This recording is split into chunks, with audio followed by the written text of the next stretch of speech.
Chers amis rotariennes et chers amis rotariens, même pendant les vacances, le Rotary reste actif. Le mois d'août est celui de l'effectif. Pour cette seconde lettre, j'ai invité Rémi Manès, PDG DMC jusqu'à l'année dernière et membre de l'équipe régionale, et Dominique Moll, DMC cette année et président de Mons Meetup, à nous parler des problèmes de l'effectif. Ils sont là pour nous donner leurs conseils et pour aider tous les clubs qui en ont besoin. L'effectif est un problème délicat. Problème délicat qui a été abordé à plusieurs reprises par le Rotary International, par les districts et par les différents clubs. Les chiffres sont en constante et inquiétante diminution. Comment faire pour enrayer le phénomène? Cela passe d'abord par la modernisation de notre organisation et des clubs pour rendre cette organisation plus attractive à tous. Cela passe aussi par le rajeunissement de l'image afin de recruter des gens plus jeunes et plus variés. L'effectif repose en fait sur 3 piliers. Le premier pilier, c'est la fidélisation des membres. Le second pilier, c'est le recrutement de nouveaux membres. Et enfin, le troisième, c'est la création de nouveaux clubs. Rémi, donne-nous quelques idées pour améliorer la fidélisation des membres dans nos clubs. Alors la fidélisation, c'est une action de gestion des ressources humaines qui appartient aux présidentes et aux présidents de nos clubs. Pour fidéliser, il faut d'abord répondre aux demandes des bénévoles, ensuite atténuer autant que possible les obstacles au bénévolat, et enfin adopter un style de leadership de type éthique et serviteur tourné vers les autres. En synthèse, fournir une expérience, un vécu rotarien satisfaisant, d'où le mot d'ordre rotarien heureux, rotarien nombreux. Merci Rémi. Avec plaisir, gouverneur. Bonjour Dominique. Bonjour Brigitte. Toi, tu es le spécialiste du recrutement des nouveaux membres. Qu'est-ce que tu peux nous en dire en 2023? Alors, pas mal de choses. Alors, pour ma part, je vais soulever certains points concernant les nouveaux membres.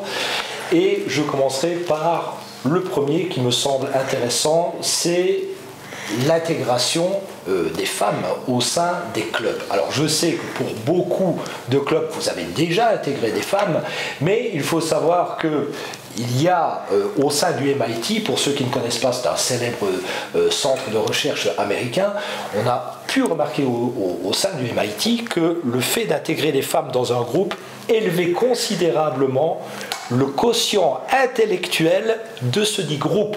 Ce qui veut dire qu'en intégrant les femmes et en ayant donc une proportion beaucoup plus élevée de femmes à l'intérieur d'un groupe, eh bien vous élevez l'intelligence collective. Donc je pense que ça c'est très intéressant pour solutionner les problèmes au quotidien. Donc ça, c'est une première chose. Deuxième chose, je vais parler maintenant de la diversité professionnelle. Alors la diversité professionnelle au niveau du Rotary, on la connaît, on sait très bien que voilà, ça fait partie un peu de l'ADN du Rotary. Néanmoins, je remarque qu'on a une tendance à se tourner vers parfois d'anciens métiers. Il faut aussi pouvoir s'ouvrir à de nouveaux métiers. Je pense par exemple au métier de la communication. Vos clubs ont besoin de communiquer. Ils ont besoin donc de spécialistes et ça ne se résume pas uniquement à avoir un informaticien. Vous pouvez penser notamment à des spécialistes de la communication numérique, aux marketeurs du digital, vous pouvez penser aux community managers, etc. etc. Ouvrez-vous, c'est absolument important de pouvoir recruter aussi ce style de métier, ce style de profession. Troisième élément qui me semble intéressant au niveau des membres, c'est de parler du rajeunissement. Alors souvent on me pose la question, mais à partir de quand est-ce qu'on peut rentrer au Rotary? D'une certaine manière, lorsque quelqu'un a son diplôme en poche, qu'il travaille déjà depuis quelques années au sein d'une entreprise, qu'il a des responsabilités, qu'il est autonome financièrement, eh bien il peut très bien prétendre à intégrer un réseau rotarien sans aucun problème, à demander son adhésion au sein d'un club Rotary. Alors c'est important, pourquoi? Parce que ça amène du sang neuf, parce que ça peut permettre justement d'avoir de nouvelles idées. Donc pour moi, quelqu'un de 25 ans pourrait très bien rentrer dans un Rotary sans aucun problème. Quatrième point, j'ai presque terminé, quatrième point qui est essentiel, c'est de parler des membres corporate, c'est-à-dire que de plus en plus, nous avons des possibilités d'intégrer parmi nous des dirigeants ou des dirigeantes d'entreprises ou d'organisations.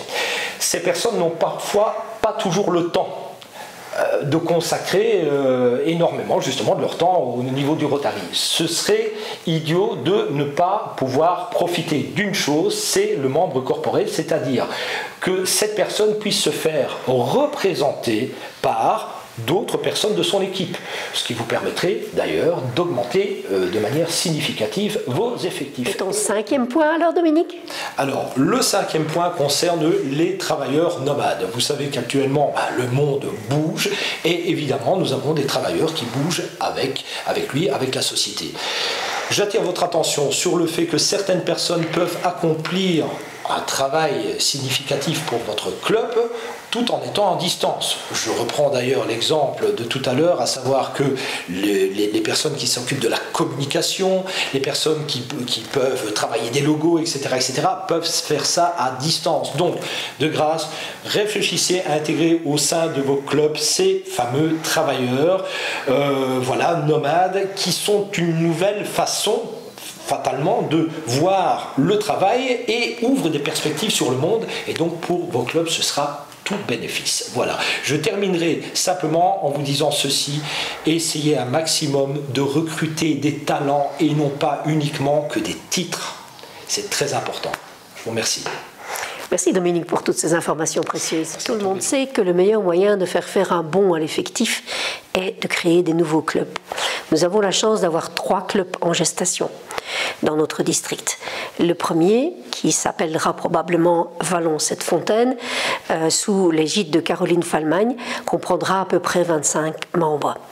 Le second, sous l'égide de Dominique Moll lui-même, sera à Charleroi et aura une activité professionnelle à l'instar de celle de Mons Meetup. Le troisième est un club satellite qui est cher, les clubs satellites sont chers à Rémy, et il devrait avoir comme thème l'environnement et être créé dans le Brabant wallon. Merci à Dominique et à Rémy pour ces précieuses informations. Pour terminer, je voudrais mentionner les 3 événements qui sont prévus dans le 4e trimestre 2023, premier trimestre de l'année rotarienne, c'est-à-dire, premièrement, le 6 septembre, la venue de Bachar Asfour, qui est un rotarien jordanien qui a eu la polio et qui fait un tour d'Europe en voiture électrique pour parler de la polio. Il passera chez nous à Louvain-la-Neuve le 6 septembre. Vous êtes tous cordialement invités à cet événement et à la petite présentation qu'il nous fera en fin de journée. La seconde, ce sont les événements, les sélections WorldSkills qui auront lieu du 12 au 14 novembre 2023 à Ciney. Et enfin, la troisième, plus lointaine mais importante aussi, c'est les 100 ans du Rotary qui seront célébrés à Bruxelles le 3 décembre et vous êtes tous cordialement invités. Je souhaite à toutes et à tous un bon mois rotarien et une bonne fin de vacances.